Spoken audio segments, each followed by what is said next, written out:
Hello everybody, it is I, YouTube Cool, back again, and today I'm going to be reviewing Glow Racer's Lightning McQueen. This guy was first released in 2023 as part of the Glow Racers line, which is still continuing into 2026. It's amazing how this line hasn't died already. But yeah, this is a glow-in-the-dark version of Lightning McQueen. It's crazy that it took us this long to finally get one in the 155 scale line, but it happened. Now, I didn't get this guy in a store. Ironically, I saw him the day before I got the package for him, but I got this in a trade with my good friend Rusty's95. Go check him out, please. I really don't know why I didn't get him sooner, though. This guy is a really interesting McQueen. I wanted to get him, I just never really got around to it, and he became one of the harder ones to find because, you know, everyone wants McQueen. Nobody wants the nameless next-gens. Here's hoping Mattel never re-releases next-gen EU variants ever again. Please. Never again. Anyways, onto the design here. It's clearly inspired by Rusty's McQueen from the beginning of Cars 3. He has this really nifty side-facing expression. No 95 under the headlight. Very interesting. It's how often we don't see McQueen have that. Alright, actually, no. I don't think Rusty's McQueen has that. I think it's Cars 3 McQueen that has that.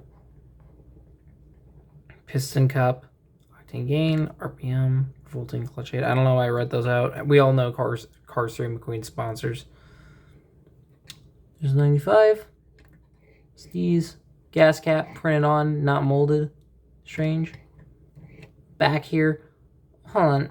I keep forgetting he has the 95 on the brake light here. It's weird because he has working brake lights post Cars 2.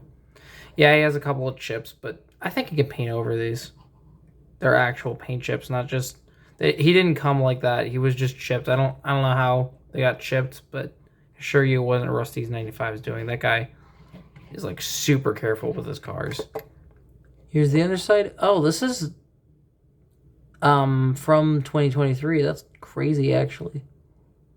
Yeah, hold on. Let me check Mater. Yeah, yep, 2023. 2023. Was it 2023? Yeah, it was like late 2023. Wow. This line's really gone on that long. Rusty's. Alright. Let's turn off the light, see if it glows in the dark yet. A little bit. Let me close the blinds.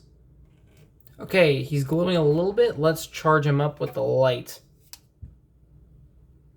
Okay, charging him up with my LED flashlight, he's looking pretty good. Obviously, he wasn't going to glow very well, considering that this is a loose item. Or, no, I mean, loose items can still glow very well. I just figured that this guy would need a bit of charging. I just thought it'd be interesting to see what he looked like with the light off, just immediately. Let's give him a little more. You know, something I wanted to talk about, because I just had this realization, is I think McQueen's face here is based on a scene in the book where Ramon is spray painting him for the race, and he has the paint job. Very interesting. Very interesting. But yeah, there he is. I'm going to turn on the lights now. Okay, lights back on. This McQueen's pretty nice. I sort of get why I didn't buy this. I think the reason I didn't is because... You know, at first glance, he's just McQueen, but it glows in the dark. But, yeah, I think he's actually not that bad. I mean, certainly there are better diecasts out there. And with the Glow Racers being as expensive as they are, I wouldn't recommend going after this guy unless there's nothing else interesting at your stores. But if you know, he's not a bad one to own. It's not like Randy or something where it's just like, why did I get this?